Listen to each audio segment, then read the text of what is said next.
베드로전서 3장. 아내들아, 이와 같이 자기 남편에게 순종하라.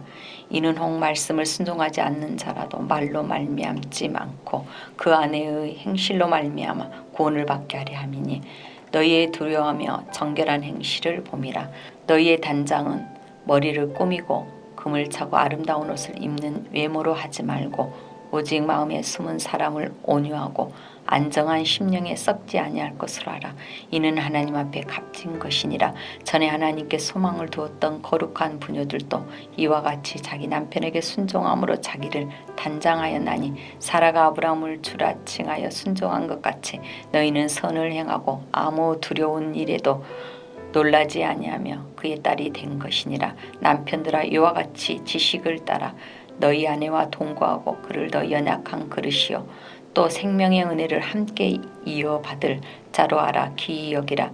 이는 너희 기도가 막히지 아니하게 하려 함이라. 마지막으로 말하노니, 너희가 다 마음을 같이하여 동정하며 형제를 사랑하며 불쌍히 여기며 겸손하며 악을 악으로 욕을 욕으로 갚지 말고 도리어 복을 빌라. 이를 위하여 너희가 부르심을 받았으니 이는 복을 이어받게 하려 하심이나. 그러므로 생명을 사랑하고 좋은 날 보기를 원하는 자는 혀를 금하여 악한 말을 그치며 그 입술로 거짓을 말하지 말고 악에서 떠나 선을 행하고 화평을 구하며 그것을 따르라. 주의 눈은 의인을 향하시고 그의 귀는 의인의 강구에 기울이시되 주의 얼굴은 악행하는 자들을 대하시리느니라 하였느니라. 또 너희가 열심으로 선을 행하면 누가 너희를 헤아리요. 그러나 의를 위하여 고난을 받으면 복이 있는 자니, 그들이 두려워하는 것을 두려워하지 말며 근심하지 말고 너희 마음에 그리스도를 주로 삼아 거룩하게 하고, 너희 속에 있는 소망에 관한 이유를 묻는 자에게는 대답할 것을 항상 준비하되 온유와 두려움으로 하고 선한 양심을 가지라. 이는 그리스도 안에 있는 너희의 선행을 욕하는 자들로 그 비방하는 일에 부끄러움을 당하게 하려 함이라. 선을 행함으로 고난 받는 것이 하나님의 뜻일진데 악을 행함으로 고난 받는 것보다 나으니라. 그리스도께서 단번에 죄를 위하여 죽으사 의인으로서 불의한 자들 대신하였으니 이는 우리를 하나님 앞으로 인도하려 하심이라. 육체로는 죽임을 당하고 영으로는 살리심을 받으셨으니 그가 또한 영으로 가서 옥에 있는 영들에게 선포하시니라. 그들은 전에 노아의 날 방주를 준비할 동안 하나님이 오래 참고 기다리실 때 복종하지 아니하던 자들이라. 방주에서 물로 말미암아 구원을 얻을 자가 몇 명뿐이니 겨우 8명이라. 물은 예수 그리스도에게 구하심으로 말미암아 이제 너희를 구원하는 편이 곧 세례라. 이는 육체의 더러운 것을 제하여 버림이 아니요 하나님을 향한 선한 양심의 강군이라. 그는 하늘에 오르사 하나님 우편에 계시니 천사들과 권세들과 능력들이 그에게 복종하느니라. 하늘에 계신 우리 아버지여, 이름이 거룩히 여김을 받으시오며 나라가 임하옵시며 뜻이 하늘에서 이룬 것 같이 땅에서도 이루어지이다. 오늘날 우리에게 일용할 양식을 주옵시고 우리가 우리에게 죄 지은 자를 사하여 준 것 같이 우리 죄를 사하여 주옵시고 우리를 시험에 들게 하지 마옵시고 다만 악에서 구하옵소서. 대개 나라와 권세와 영광이 아버지께 영원히 싸움나이다. 아멘.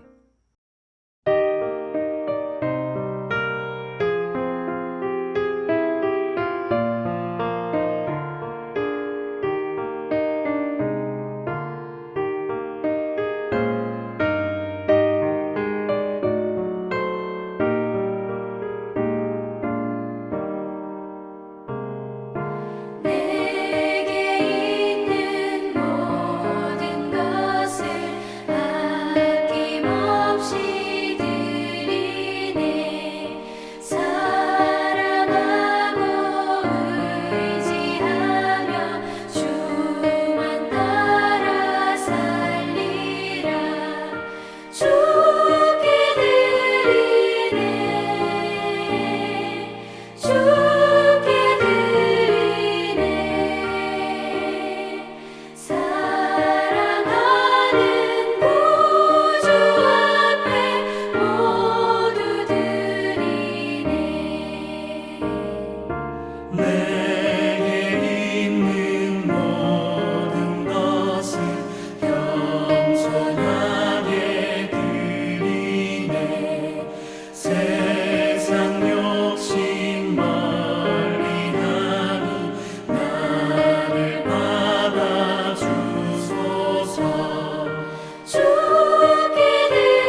이 새벽 함께 나눌 하나님 말씀은 누가복음 19장 28절에서 48절까지 말씀입니다. 제가 32절에서 36절까지만 봉독해 드리겠습니다. 보내심을 받은 자들이 가서 그 말씀하신 대로 만난지라. 나귀 새끼를 풀 때에 그 임자들이 이르되 어찌하여 나귀 새끼를 푸냐 대답하되 주께서 쓰시겠다 하고 그것을 예수께로 끌고 와서 자기들의 겉옷을 나귀 새끼 위에 걸쳐놓고 예수를 태우니 가실 때에 그들이 자기의 겉옷을 길에 펴더라. 아멘. 우리는 어제 문화 비유를 살펴보았습니다. 왕위를 받아오려고 먼 나라로 떠나는 예수님은 하나님의 나라가 당장에 임할 줄로 착각하는 자들에게 문화 비유로 설명하십니다. 이제 주님은 정말 그 왕위를 받으러 가는 첫 발을 내디디십니다. 그것은 바로 예루살렘으로 향하는 것이었습니다. 십자가로 향하는 길이었습니다. 28절을 보면 예수님은 이 말씀을 하시고 예루살렘을 향하여 앞서가십니다. 왕위를 받기에 앞서 가장 중요한 십자가 고난을 위해서 주님은 앞서서 가십니다. 감람원이라 불리는 벳바게와 베다니에 가까이 가셨을 때에 주님은 제자 둘을 보내십니다. 그리고 이렇게 말씀하십니다. 맞은편 마을로 가라. 그러면 아직 아무도 타보지 않은 나귀 새끼가 메어 있는 것을 보리니 풀어 끌고 오라. 만일 누가 너희에게 어찌하여 푸느냐 묻거든 주가 쓰시겠다 하라. 이 말을 들은 제자들은 갑니다. 그리고 예수님이 시키신 대로 합니다. 나귀 새끼를 풉니다. 그 임자들은 어찌하여 나귀 새끼를 푸느냐 물을 때에 그들은 주가 쓰시겠다고 대답을 합니다. 그리고 그것을 예수님께로 가져와 자기들의 겉옷을 그 위에 깔고 예수님은 예루살렘에 입성하십니다. 사랑하는 성도 여러분, 저는 오늘 본문을 두 사람들의 관점에서 묵상해 보았습니다. 먼저는 바로 심부름을 받은 그 제자들의 관점입니다. 주님은 제자 둘을 맞은편 마을로 보냅니다. 그리고는 나귀 새끼가 메어 있을 것인데 그것을 풀어오라고 명령하십니다. 사실 제자들은 이 주님의 명령이 이해가 되지 않았을 것입니다. 남의 나귀 새끼를 풀어 가져오라고 시키시다니 예수님, 그것은 도둑질입니다.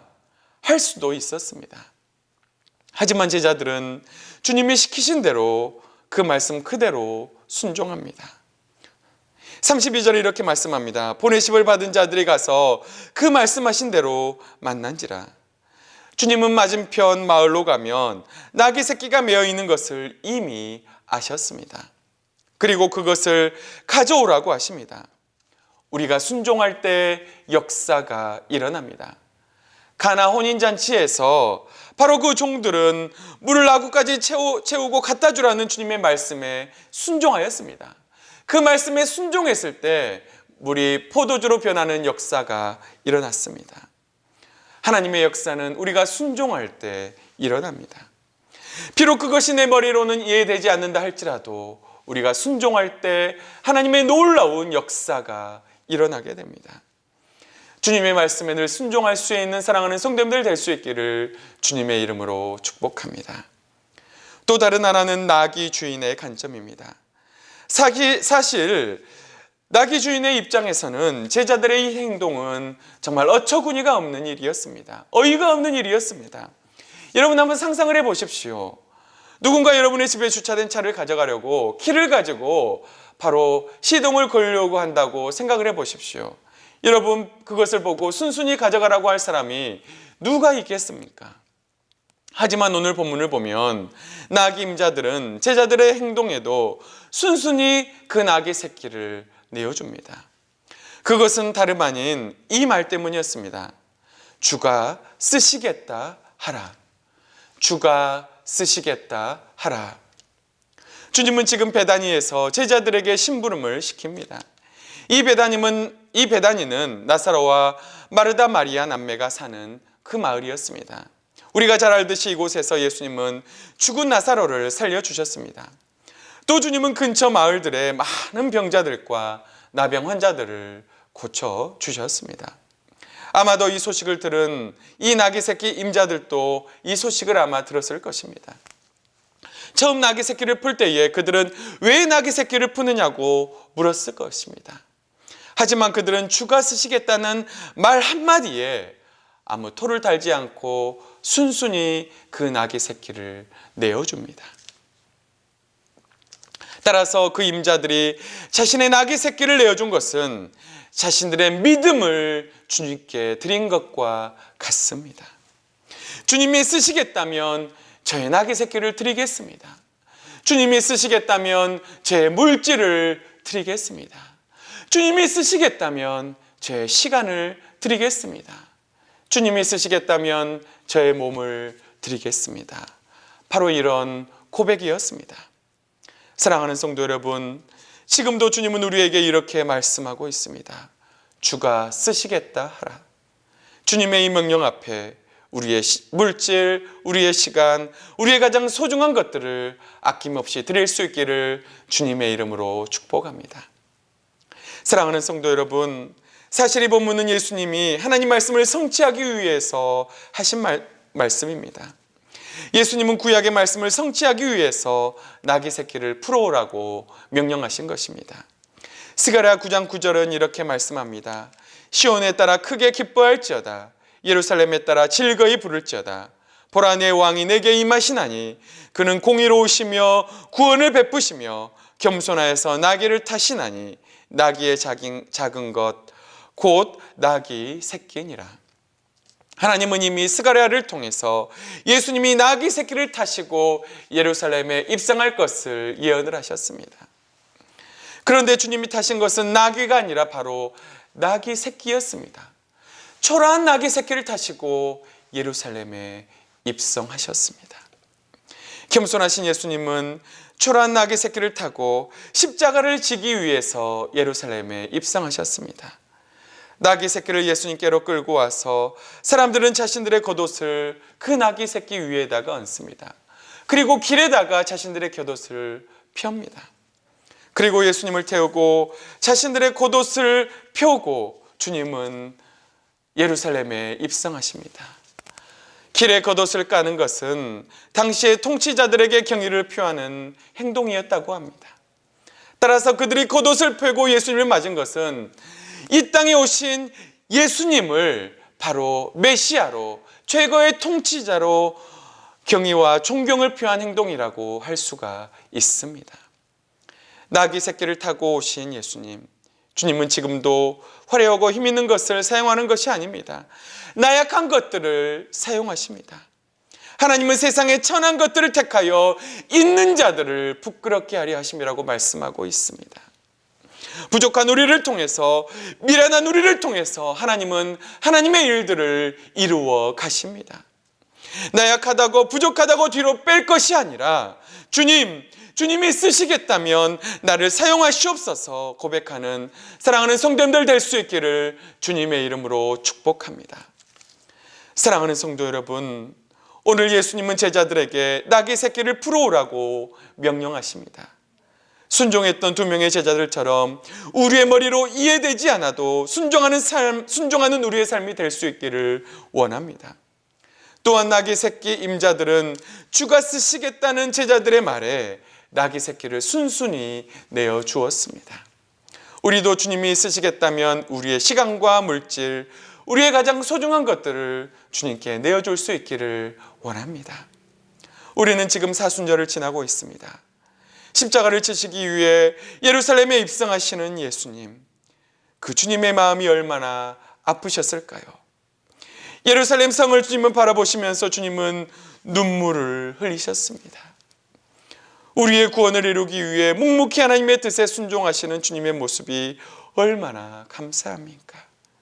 우리의 구원을 위해 예루살렘에 입성하시는 예수님을 향해 호산나 찬송하리로다 불렀던 그 백성들처럼 우리도 가장 소중한 찬양을 주님께 올려드릴 수 있기를 원합니다.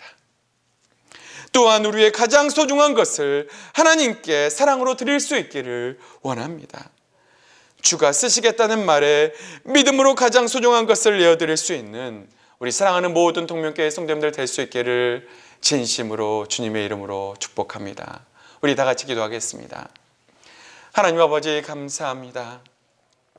주가 쓰시겠다는 말 한마디에 그들의 낙이 새끼를 내어주었던 낙이 주인들처럼 우리도 우리들의 가장 소중한 것을 주님께 내어드릴 수 있는 믿음의 삶을 살아갈 수 있도록 인도하여 주시옵소서. 예수님의 말에 순종했던 제자들처럼 우리도 주님의 명령 앞에 우리의 머리로 이해되지 않는다 할지라도 순종할 수 있는 순종의 삶을 살아갈 수 있도록 하나님 인도하여 주시옵소서. 하나님, 이 사순절 기간 아버지 하나님, 우리가 주님의 말씀에 온전하게 순종하기를 원합니다. 예루살렘에 입성하시는 그 주님의 모습을 보며 우리도 그 주님을 따라서 하나님 말씀에 순종하며 늘 믿음으로 살아갈 수 있는 우리 사랑하는 모든 성도들 될 수 있도록 인도하여 주시고, 찬송하리로다 주의 이름으로 오시는 이여 하며 주님께 가장 귀한 찬양을 올려드릴 수 있는 우리 사랑하는 모든 성도들 될 수 있도록 주님 붙드시고 인도하여 주시옵소서. 감사드리며 이 모든 말씀 살아계신 예수님의 이름으로 간절히 기도하옵나이다. 아멘.